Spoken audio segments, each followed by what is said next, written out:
Hey guys, it's me David and welcome back to another LEGO Star Wars set review. Today I have the highly anticipated ARC-170 Starfighter. Now this bad boy is going to be coming with 497 pieces. The set number is 75402. Its retail price, 70 US dollars. This will go on sale January 1st of 2025. I'll have a link down in the description to lego.com. It's affiliated and helps out the channel. With that said, it has been 15 years since the last time we got an ARC-170. That is bonkers that it's taken that long to get another, I'd argue, a very iconic Clone Wars era vehicle. The last time was 2010, and arguably that ARC-170 was very good, though flawed, especially with the dark red pieces, but it had some sagging, it had some issues, but it wasn't a bad set. I've loved it over the years. I've had, I believe, 2 or 3 that I've used in a couple different mocks, and well, it's just a really cool vehicle. It showed up later on in the Clone Wars TV show. At first, I remember watching the Clone Wars show thinking, is the ARC-170 ever going to show up? And then season like 3, 4, I believe, is the first time it pops up. And then you see it more frequently all the way up until season 7. But it's really awesome to finally get this newest version. However, it's a little controversial in terms of its design. It has been scaled down. This was highly rumored that we were going to get more pieces, but smaller scaled ARC-170, and that is the case here. Personally, just based off this box, I mean, first off, the box is relatively small, but very thick. It's another one of those small, thick boy boxes like we saw with the Imperial Star Destroyer. But I like the design. My initial reaction when I saw this box, I was like, oh, yes. And then I look closer, and I'm like, ooh, not sure about this. It's mainly the engines for me. It's throwing me off. I don't like what they've done here comparative to the prior versions, both the 2010 and the original ARC-170 from 2005 from Revenge of the Sith.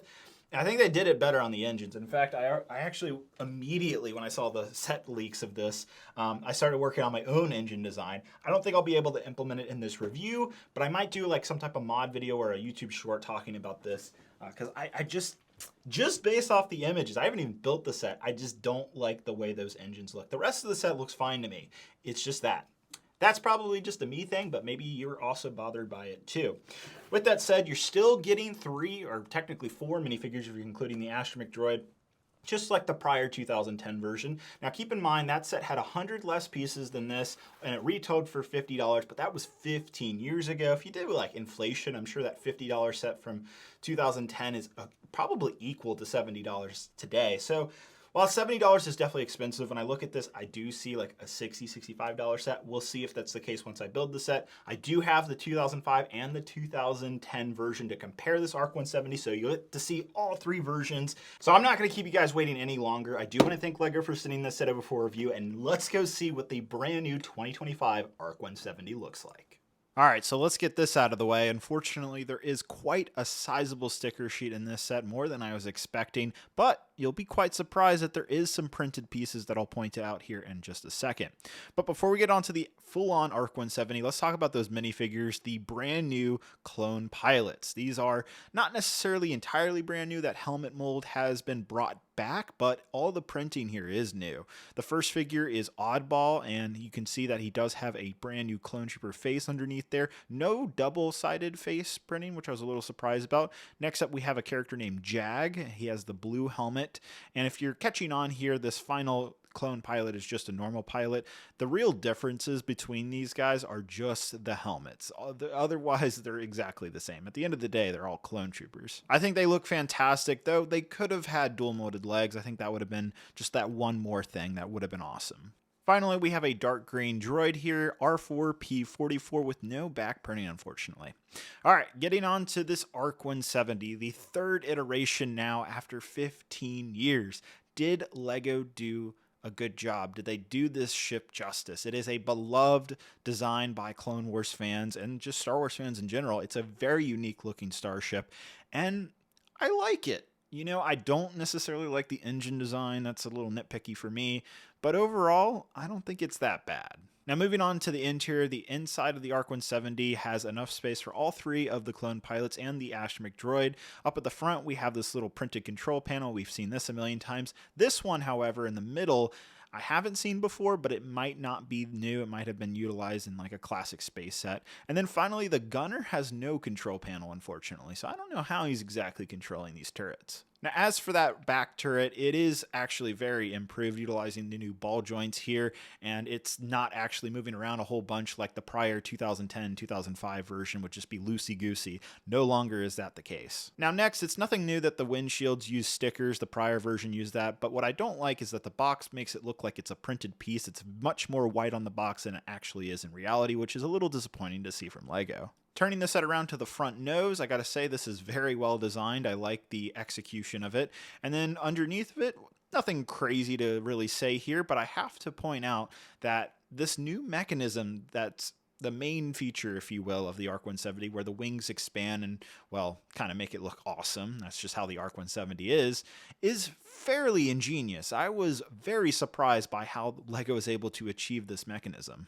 What really caught me off guard was just how simple this was executed. As you can see here, it utilizes fairly little Technic, which is nice to see in the build. It's mostly traditional LEGO building throughout the ARC-170, but this mechanism works where those wings stay open for the most part as you're flying it around, swooshing around your room, and boy is it fun. As for the turrets on the side, of course, we have some spring-loaded missiles on either side of the ARC-170, which is common to see, and then printed pieces. This little 3x3 tile there is one of 4 that are included in this set on all 4 of the wings, and then under that, another sticker detail under the wings, which is, you know, I guess nice to see. I'm honestly surprised that LEGO included at least one ARC-170 specific print.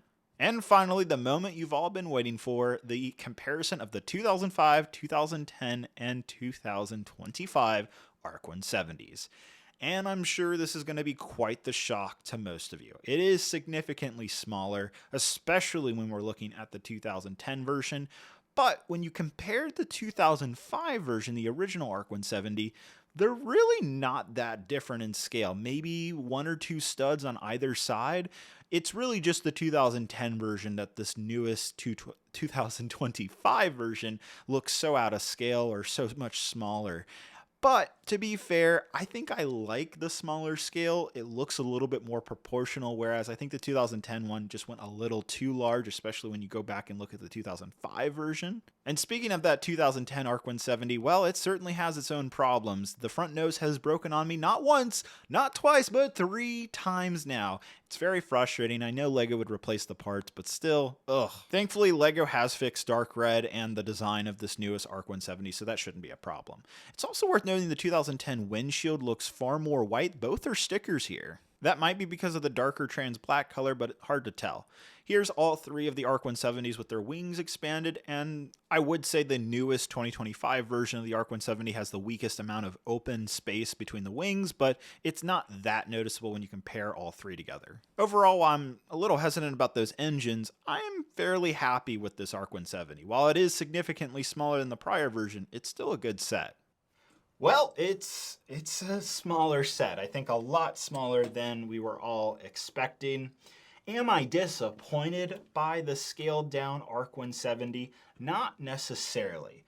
Might I remind all of you that LEGO has done this, well, plenty of times now. They did it with the Coruscant Guard gunship from the prior gunship, big scale difference there. They did it, well, all the way back to 2016 is when this really started with the turbo tank. And at the time, that was a very controversial design choice to make it significantly smaller but significantly better build quality from the prior 2010 version of the turbo tank.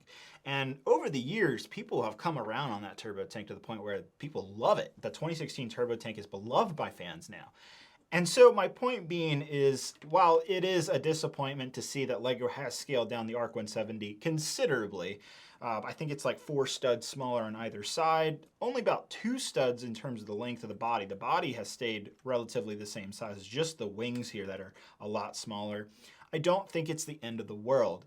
I mean, there's some pros and cons here. Obviously the cons is it doesn't feel as big in your hand. It's not as cool maybe as some people might see that, but the pros for me, and this is a very personal opinion here, I like, maybe it's a little controversial here, I like the fact that LEGO has been scaling down the LEGO Star Wars sets. I really like the Imperial Star Destroyer from last year in 2024, or really still this year, but you know what I mean.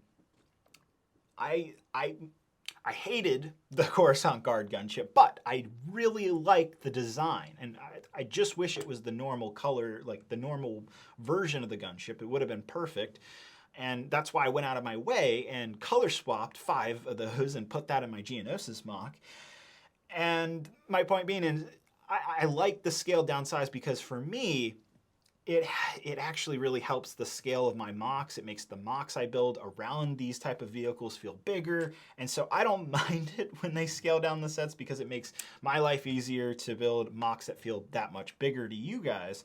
Again, that's a me thing. For everybody else though, this is gonna take up far less space on your shelf, and you're also getting a much better, more robust built ARC-170, especially when I compare this to the 2010 ARC-170 that came before this. Like, I can really go hardcore with this thing and it's not gonna bust on me. It's a very, very well built Lego Star Wars set up to modern Lego standards. And unfortunately, I think to meet those modern Lego standards, they had to scale down some aspects here. At the end of the day, I think my biggest issue with this set is the engines. They aesthetically don't look appealing to me. They're a little too simple. Something about it throws me off. Maybe that's just me. But the other issue I have with this set is not even the set itself, actually. It's on the box. And normally I don't really bring up these type of things, but I do feel Lego deceived me a little bit, and I think this would affect the few fans out there. This is a minor thing, but still, it's worth bringing up in my review. I don't like how the windshields look like they're printed in this digital render on the box. I was convinced that these were going to be printed windshields, and that wasn't the case. They are stickers, which is fine. The prior version, the 2010 version, was stickers as well. Okay, but the difference is on that box art, they used a real image of the ARC-170. If I was a hardcore Lego Star Wars fan in the aisle at Target and I saw that, I was like, oh my God, what an upgrade. And then you open the box and you're looking at this and you're like, well, this doesn't match what I see on the box. So Lego, some advice, I would either A, put a disclaimer on this box saying, you know, digital photography used, not a real image of the product, or B, make your renders more accurate to what it actually looks like in real life. And yes, I know Lego has the lifestyle images on lego.com, but when you're at the store and you're just looking at the front of the box and the back of the box here, this isn't real life accurate, and it's a little deceiving. So Lego, please fix that. That is honestly hits me a little hard there. Maybe I'm making too big of a deal out of this, but that's not okay in my opinion. With that said though, I do overall like the ARC-170 for what you're getting here.